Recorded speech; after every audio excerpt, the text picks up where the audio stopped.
Right, good afternoon, boys. So today we're going to look at the different types of investments that are available. You will need to be able to explain and discuss each of these along with their associated risk.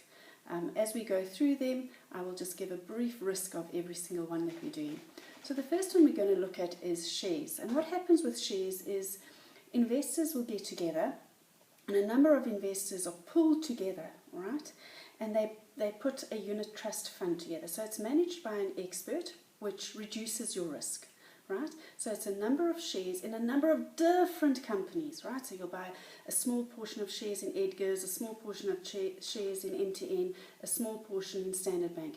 And so this share fund is then managed by an expert. So the risk is relatively low because you could have some shares that are high risk, but others that are low risk, so they balance each other out. The second one we look at is a managed portfolio.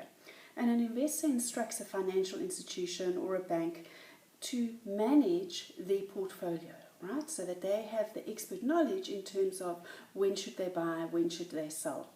The next one we're going to look at is shares. Now, you can only buy shares in public companies that are listed on the JSE. Again, very volatile because you don't know what's going to happen, right? So just like Sasol lost a huge portion of the share market, right? You could lose a lot of money, but you could also gain a lot of money. And the share prices fluctuate the whole time on a daily basis. We're going to move on to a debenture. So a debenture is when a company then gets money from the public as a loan. And then they promise to pay this loan back to the public over a certain period of time with interest. Relatively low risk and a nice way to see your money grow. So although you as the public have loaned this money to the business, you're not involved in running the business at all. It's simply you are giving them money to use and they are promising to pay you back at a later stage. We then move on to the RSA Retail Savings Bond. And this is the South African government sells these bonds. You can buy them at the post office for as little as R1,000 a month. And you get various options, right? You will earn interest on this RSA Retail Savings Bond, and you only need to put a minimum of R1,000 in. You can leave that R1,000 there for 2 years, 3 years, or 5 years. You can either get a set interest rate that pays you back, and it can go up to 8%, or it can be an interest rate that is linked to inflation. So the risk here with the RSA Retail Savings Bond is really very low. It's only if government goes absolutely bankrupt that you then have lost your money. The next one we're going to look at is fixed property. So that is a house, a building, and you can choose once you've bought this investment to rent it out or to use it as your primary residency. The risk here is location. Okay, it's always important to look at the location in which you are purchasing this asset, right? That old saying, location, location, location, is quite important when you're looking at this. The other risk is it may take you quite a long time to sell that property.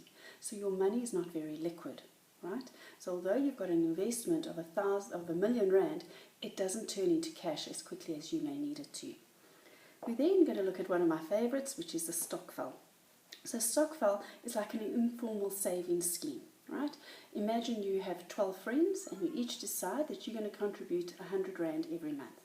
So every month, each one of you will put your R100 in, and that means you've got R1,200 in the kitty every single month. And each month, a different person gets to take that R1,200.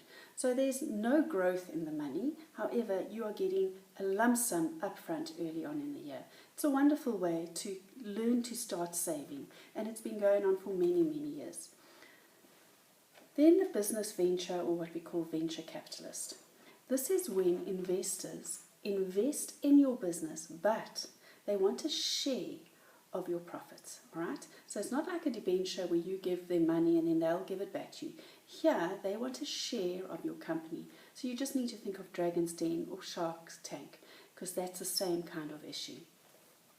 So the risk there is that the investors may want to take more ownership of your business as it goes along. Then we're going to look at an endowment policy or a life policy or a retirement annuity. This is a saving scheme, and the sooner one starts saving towards your retirement, the better for you, right? No real risk involved here unless you have chosen a really poor performing endowment policy. So low risk. Then we go on to a fixed deposit. You can take out a fixed deposit at a bank. As the word says, fixed deposit. It's a very conservative method of investing your money, and it's for a fixed time. All right, so it's a 5-year fixed deposit or a 36-month fixed deposit. The longer the period, the higher the interest that you'll earn on that fixed deposit. Okay? You can only draw your money once it matures after the 5 years or 36 months. If you take it sooner, there will be penalties and your money will not have grown as much as you would have liked it to. So again, a very low risk in this type of investment. We then look at a 32-day notice call or a call deposit. The money is invested at a fixed rate and you can't draw it unless you call them. All right, 32 days before to say, I need to take my money out. And that's why we call it a call account. Again, very, very low risk. So now you've seen a whole host of different investment options that we have.